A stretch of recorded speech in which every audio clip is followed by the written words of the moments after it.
그리고 울산 북구 구민 여러분, 저는 지난 25년간 장애 영유아와 비장애 영유아가 함께 어우러져 성장하는 장애 통합 어린이집 희수자연학교를 운영해온 원장 백승리입니다. 저는 오늘 북구청의 무책임한 편의주의와 부실한 행정 처분으로 인해 교육 현장과 교사의 삶이 어떻게 무너질 수 있는지 그 실상을 알리고 공공기관의 독단적인 행정을 바로잡고자 무거운 마음으로 이 자리에 섰습니다. 최근 대법원은 울산 북구청이 희수자연학교를 상대로 진행해온 보조금 관련 소송에서 울산 북구청 측의 상고를 기각하며 원심은 희수자연학교 전부 승소 판결을 최종 확정했습니다. 1심과 2심에 이어 사법부 최고기관까지 북구청의 행정처분이 명백히 위법하고 부당했음을 명명백백하게 밝혀준 것입니다. 그러나 이 당연한 법적 정의를 인정받기까지 힘없는 교육기관과 교사들이 감내해야 했던 고통과 재정적 피해는 이루 말할 수 없습니다. 첫 번째로 경찰의 무혐의 판단에도 무시한 북구청의 졸속 부실 행정에 대해 말씀드리겠습니다. 이 사건의 발단은 2022년 8월 한 장애아동 학부모의 아동학대 방임 신고였습니다. 영유아들의 일상적인 다툼 과정에서 교사가 미처 인지하지 못한 순간이 있었다는 이유였습니다. 이에 대해 경찰은 60일 분량의 CCTV를 면밀히 판독한 결과 단 한 건의 신체적 폭행이나 학대 의도가 없었음을 확인하였고 최종 무혐의 처분을 내렸습니다. 그러나 사법기관의 수사 결과와 별개로 울산 북구청은 교육 현장의 맥락과 전문성을 전혀 고려하지 않은 채 신체적 폭행 기소자에게나 내려질 법한 보육교사 자격정지 2개월이라는 가혹한 중징계를 강행했습니다. 더욱 충격적인 것은 행정소송 과정에서 드러난 북구청의 아동학대 사례 판정위원회 회의록이었습니다. 첫째, 참석자의 수의 오류입니다. 회의록의 총 참석자는 13명으로 기재되어 있으나 상세 명단을 확인한 결과 유관기관 관계자와 공무원을 포함해 9명에 불과했는데 회의록에는 13명, 9명 오류로 기재되어 있었고요. 두 번째, 대상 아동 이름조차 올바르게 적히지 않았습니다. 한 페이지에 사례 회의 결과 아동명은 김땡하로 되어 있고요. 판단 경위에서 아동명은 김땡민으로 각각 다르게 기재되어 있습니다. 우리 교사는 가장 신중해야 할 아동학대 판정위원회에 참석 인원도 대상 아동의 이름조차 구별하지 못하는 엉터리 회의록을 바탕으로 자격정지 2개월이라는 중징계를 받은 것입니다. 이 졸속 처분으로 인해 상처를 받은 해당 교사는 다시는 교단에 서지 않겠다고 교육 현장을 떠난 상태입니다. 이 일을 진행하자 다른 어린이집 유치원의 교사들도 연락이 오기 시작했습니다. 한 교사도 아동학대 신고를 받았다고 연락 왔고 그 선생님 역시 경찰에서 무혐의를 받았습니다. 북구청은 이 사안 역시 학대로 만들기 위해 무리하게 짜맞추기식 조사를 하였는데 아래 내용은 해당 선생님이 인권위에 진정한 내용입니다. 조사 과정에서 CCTV 확인은 물론 우리 반 아이들 7살 아이들 전원도 진술을 하게 하였습니다. 7살 아이들에게 북구청 조사관은 선생님이 소리 질렀어? 선생님이 때렸어? 선생님이 물건 던졌어? 라며 노골적으로 이미 학대를 전제하여 어린아이들에게 자기 담임 선생님의 학대에 대해 유도 질문을 하였습니다. 어린아이들에게 이렇게 조사하는 것 자체가 오히려 아동학대입니다. 경찰이 학대가 아니라고 판단했음에도 어떻게든 학대로 만들기 위해 어린아이들에게 진술을 강요한 것입니다. 아이들에게 정서적 공포를 심어주는 이러한 유도신문이야말로 진짜 아동학대입니다. 두 번째, 악성 민원인의 대변인이 되어 교육 현장을 마비시킨 행정편의주의에 대해 말씀드리겠습니다.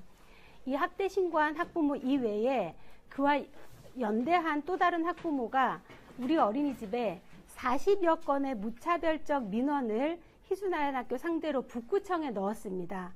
북구청은 사실관계 확인이나 중재의 노력 없이 처분을 내리고 경찰에 신고하고 행정공문 발송하고 자퇴로 처분한다고 협박을 일삼았습니다. 심지어 그 학부모는 아동학대가 의심된다며 CCTV 열람을 요구해서 저는 위에 사건을 했기 때문에 CCTV에 경찰이 어떻게 가져가는지를 알기 때문에 경찰에 신고하면 아동학대라면 경찰이 달려와서 CCTV 바로 가져가서 할 수 있습니다 라고 안내했더니 해당 민원인은 오로지 아동학대를 밝히고자가 아니라 어린이집을 골탕 먹이겠다는 의도로 1월 2일, 1월 3일, 1월 4일 연속으로 CCTV 열람 요청서를 계속 제출하면서 행정을 완전히 마비시켰습니다. 더욱 황당한 것은 북구청의 태도였습니다. 법령상 10일 이내에 통지기한이 명시되어 있음에도 불구하고 북구청은 법적 절차를 무시한 채 저에게 열람시켜주지 않으면 과태료 50만 원을 처한다고 협박하였습니다. 그 학부모는 이런 공공기관의 비호 아래 승승장구하였습니다. 결국 CCTV 열람을 하러 왔고 당일 열람을 하러 온 그 학부모는 개인 휴대폰으로 CCTV 화면을 녹화하는 불법행위까지 저질러 결국 경찰이 출동하여 영상을 삭제하는 사태까지 벌어졌습니다. 심지어 이 학부모는 다른 학부모의 이름을 사칭해서 하원 시간에 전화까지 하는 기이한 행태를 보였는데 이것은 모두 북구청이 뒤에서 승승장구하도록 마련해 주었기 때문이라고 생각합니다.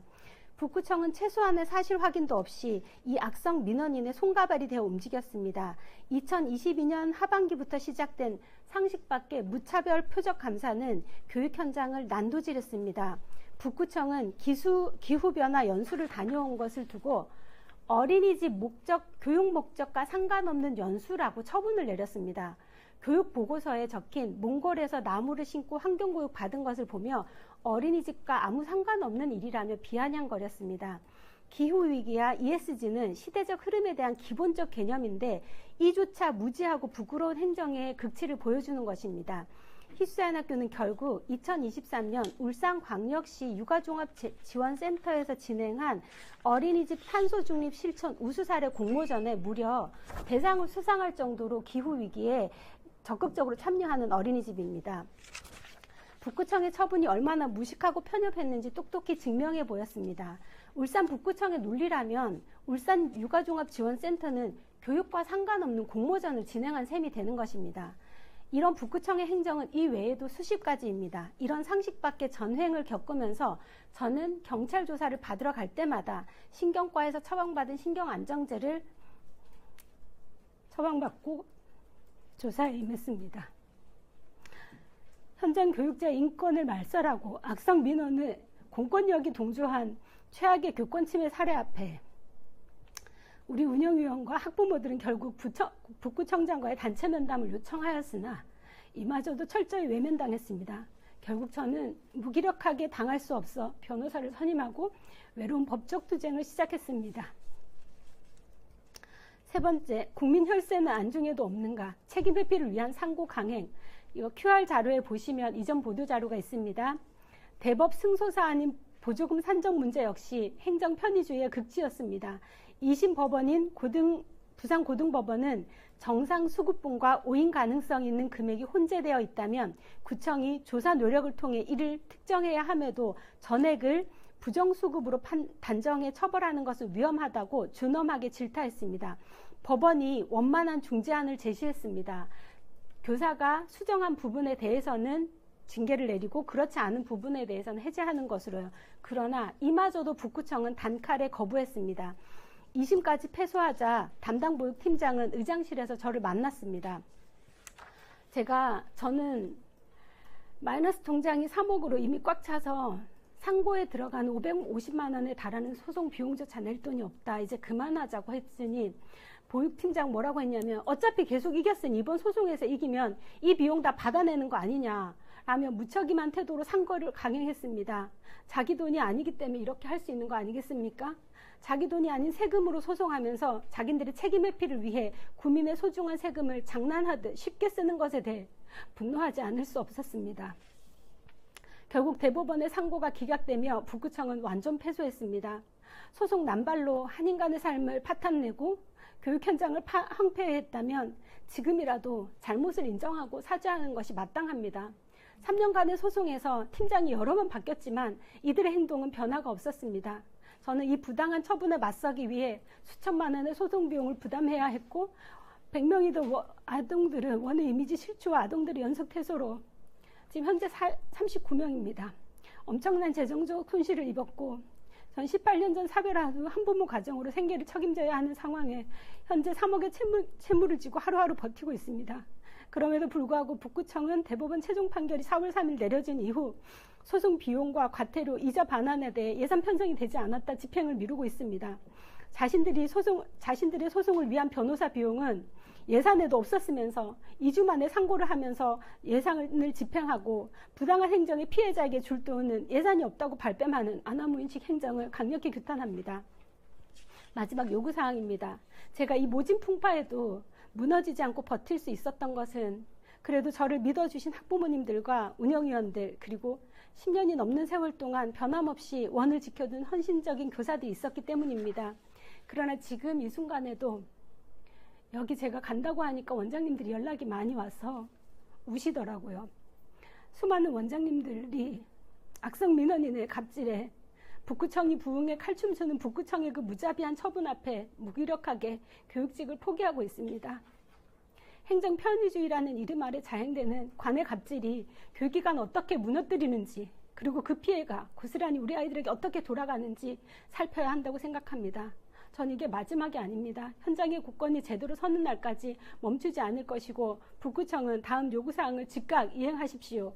첫 번째, 울산 북구청은 무너진 교권을 바로 세우는데 앞장서라. 교육자들을 발밑에 두고 함부로 주무르는 행동은 좌시할 수 없다. 아나무인의 행정의 가장 큰 피해자는 아이들이다.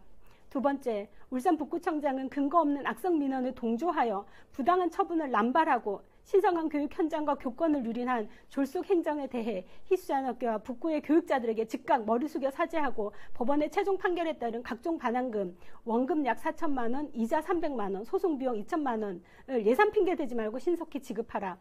독단적인 판단과 책임 회피를 목적으로 무리하게 3심 상고를 강행하여 막대한 국민의 혈세를 낭비하고 교육자를 사지로 내몬 가족정책과 책임자를 엄중 문책하라. 현장의 국권이 제대로 서는 날까지 결코 멈추지 않을 것입니다. 언론인 여러분과 국민 여러분의 따뜻한 관심과 지지 부탁드립니다. 감사합니다. 질문 있으면 받겠습니다.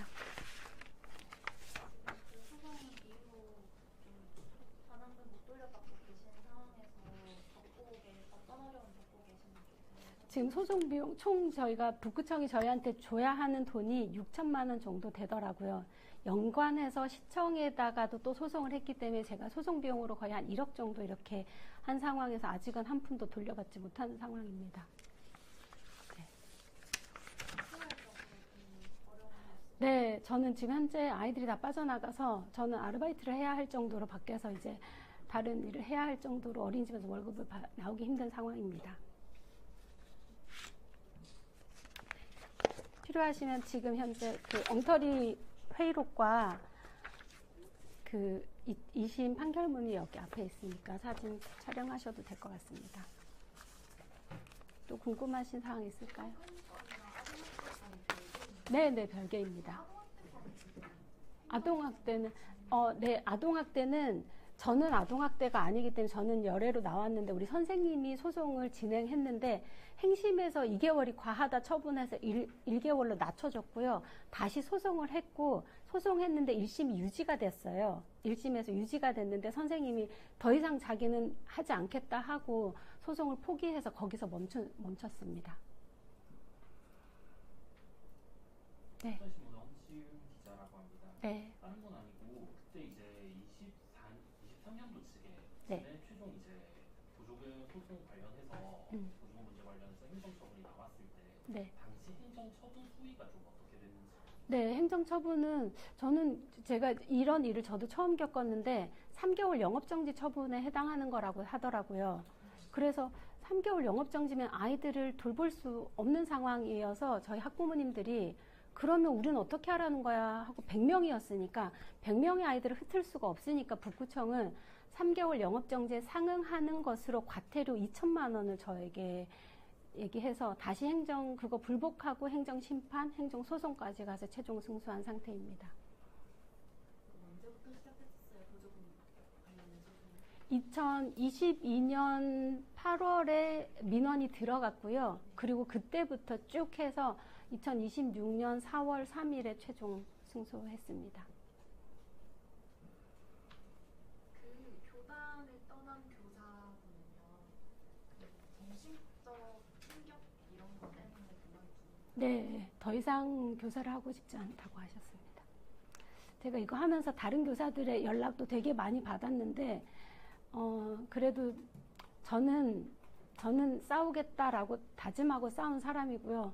다른 사람들은 대부분 오지 못하신 분들은 오늘도 아침에 울면서 전화 와서 나는 포기했지만 원장님 이겨줘서 고마워 이런 얘기도 하시면서 현장에서는 지금 안 그래도 저출생으로 힘든 상황인데 원장님들은 사실 더 힘든 상황으로 가고 있습니다.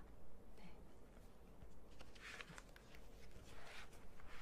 이상 질의 없으므로 마치도록 하겠습니다. 감사합니다.